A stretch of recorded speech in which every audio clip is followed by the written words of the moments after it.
Hey everybody, this is Pastor Chris. I'm coming to you live from Lexington Park Baptist Church, and this is PC Studios, and it is the 24th of February. How in the world are you doing? Hope you're blessed and highly favored by God. Good to be with you today. Listen, you can be with us on YouTube, Facebook channels, or Twitch channels, and you can even come later on when I upload it to our podcast, which is on Spotify under Word of Encouragement. Hey, we're in the book of Judges. We're going to continue to go through here. We'll be here for a while. They'll be sprinkled with some special events that maybe we'll do throughout this year, where we'll talk about Mother's Day and Father's Day, 4th of July, 250th anniversary. And, we'll do Christmas, but we're going to be in Judges for most of the year. And so looking at Judges, let's really dig deep in here. We're in chapter 2, and we're talking about godly leadership. Today, specifically, we're going to look at Joshua, the influence of Joshua. Joshua was an influencer of God's people. He came in after Moses' day. Most of us know Moses. Joshua should be just as popular, but Moses, he led them out of Israel, out of Egypt, to the land of Israel through the wilderness. And by the time they get to this point, Moses is not going to be a part of the conquest of the promised land.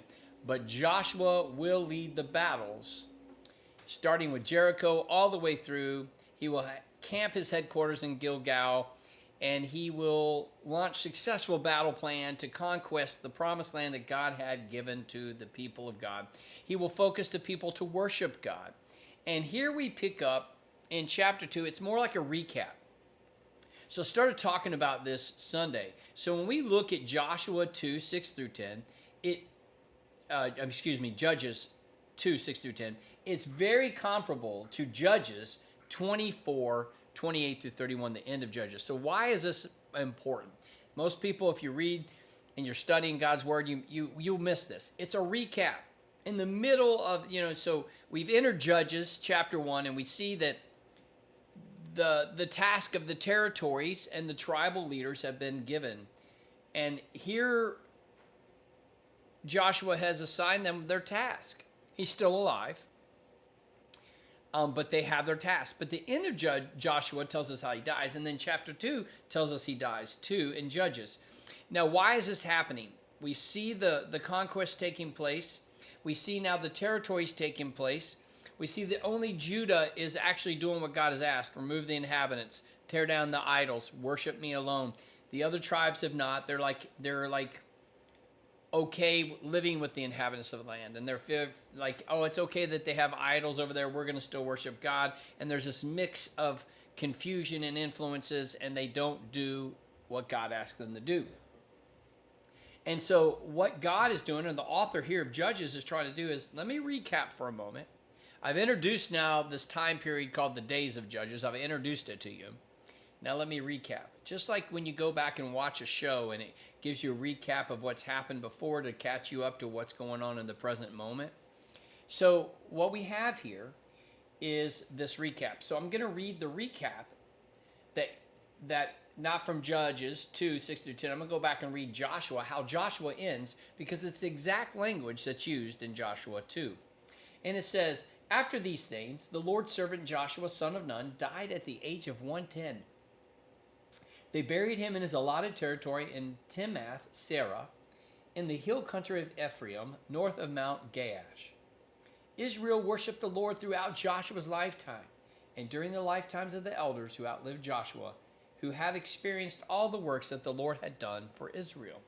And God added blessings to his holy word. So if we go to chapter 2, verse 6 and 7, we're going to see previously when Joshua sent the people away, the Israelites went to take possession of the land. He's telling us what happened for possession. The people worshiped the Lord Joshua's lifetime. During his lifetime, the elders who outlived Joshua, they had seen all the Lord had done. But then look what happens in 8:10. Joshua, son of Nun, the servant of the Lord, died at age 10. And it says the exact same thing we just quoted that was in Joshua. So Judges and Joshua now are booked in together.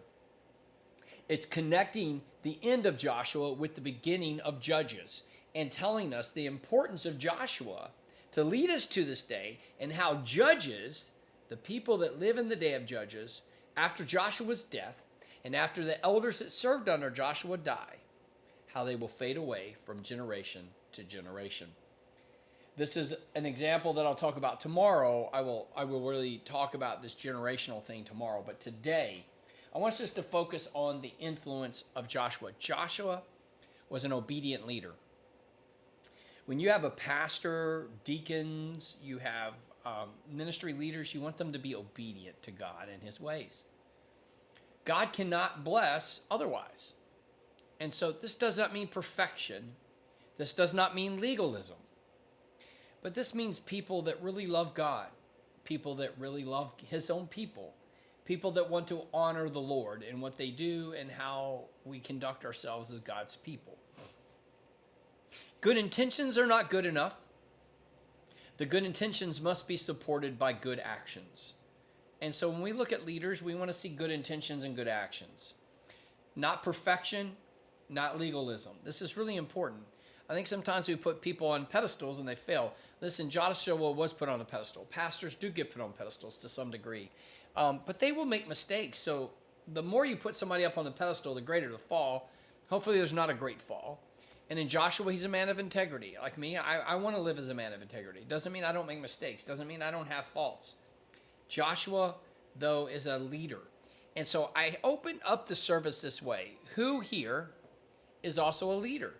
Everyone is. Everyone is a Joshua, maybe not at that level. Whether it's mentoring, whether it's serving, whether it's working in the nursery, whether it's working VBS, everyone should be doing something as a leader. As a mother, as a father, as a husband, as a wife, involved in women's ministry and men's ministry, involved in church council, being a deacon, being a greeter, you name it. Everyone has influence and leadership. That's what Joshua did. And he did it by obedience. I would say if we're not exerting leadership, we're walking in disobedience. Think about that one carefully. Sometimes we don't look at ourselves as leader. You are a leader. And if we don't walk in, listen, leaders walk in obedience. And obedience shall lead us to leadership. You got to connect these two together. You are a leader. You must walk in obedience. Obedience will lead you to leadership of some sort. In other words, servanthood. Jesus said, I've come to serve. I've come to, wash feet. I've come to be a ransom for many. So he models for us, the first shall be last and the last shall be first. You are important. You are a leader. If you're out there today and you're a pew sitter, if you're out there today and you're not serving in any capacity, if you're out there today, you're not mentoring someone or being mentored, if you're not in a Bible study group, if you're not out there, I would ask, what kind of leadership model are you doing? How are you being a leader in your home? How are you leading your children? How are you and your husband or wife, how are you all working together to come and bless the Lord here at his church and bless other couples and be involved in people's lives and be influential? See, Joshua was those things because he chose to worship the Lord, because he chose to serve the Lord. And so I want to encourage you. So what did Joshua specifically do here in this text? It says, the Israelites went to take possession of the land, which was their inheritance. The people worshiped the Lord throughout Joshua's lifetime and the elders' lifetime. And they had all seen the Lord's great works. Listen, when we have seen the Lord's great works, we need to share it. We need to celebrate it. We need to be a part of it. And underneath Joshua's leadership, the people worshiped God. And underneath those that were under Joshua, they still continued to worship God. It was later generations that did not know God that would fall away from this. Specifically here, what we see in the obedience of Joshua. And this is what we should look like in leadership. Will a leader walk in obedience with God? Will I love my wife like God's called me to love my wife, or my husband as God's called me to do that? Will I be a good godly parent, raising my children in the ways of the Lord, so when they go old, they won't walk away from those ways, right? Will I serve the Lord? Will I worship the Lord? Leadership requires us to be obedient to God. And so Joshua dispersed the people and the tribes amongst the territory, which was their inheritance. See, God had promised this. God had promised this land. God had revealed that the conquest would take place, but not be complete. That would fall to the tribal leaders, and Joshua would lead them to that moment. It gave them the possession because it was their inheritance. So each tribe got their territory. And then they were supposed to work together and support each other. They didn't always do that, and that was part of the fault in the fall. Even though they weren't one nation, they were one nation under God, if you will, each tribe under God. They weren't supposed to be like the gods of the other nations who had kings and monarchs. But what we will see is from the days of Joshua to the days of Judges will lead us to the days of the monarchs, because the people will eventually yearn to be like the others. This is an example to all of us, that how easily we can want to be like the world instead of follow God. And so it requires godly leadership, godly influence. It starts with you, starts with me. And then they worship God throughout Joshua's lifetime and the elders' lifetime. See, Joshua's influence extended beyond the here and now. He was in the moment, he was influential, but even after his death for a while, and then the tribal leaders continued, and it would fade away. The influence of Joshua did go before his death, and I gave you examples Sunday of my great-grandparents and how this is generations back, and I still remember them in church with me. I still remember them, as bad as I was at that age, that they still believed in me. And they still taught me about Jesus. And I still remember the talks with them. I still remember the lessons that they taught me. I still remember my great-uncle Bill and his influence, and my great-grandpa Gorbett and great-grandma Gorbett and my great-grandpa Parrish. And I was blessed to have generationals together. And so I am part of them, through them, to my grandparents, to my parents, to me, and now to my children. And keeping a legacy of faith going, it must be intentional leadership of obedience. I want to encourage you. There's not a single person that I know that would say, I don't want my family in church with me. I don't want my kids, my grandkids here. I want them to know Jesus. Sadly, it doesn't happen often. Now, maybe it's not a product of bad leadership. Maybe you have the best of intentions and good actions to back those things up. But people fade away. It's important that we never stop praying. It's important that we never stop inviting. It's important that we never stop reminding. We want to see our children and grandchildren in the church. There can be church hurt. There can be things that have happened. People can fade away and be prodigals. People can become legalistic. People can do a lot of things. People can just reject God and bring reproach to God. We want to see them back with God. Godly leadership wants to see that God's people do the right things. Joshua wanted God's people to do the right things. He set them up for success. You and me, we want to set our families up, our friends up, our co-workers up, our community up, our church. We want to set them up for success. That begins with worshiping God.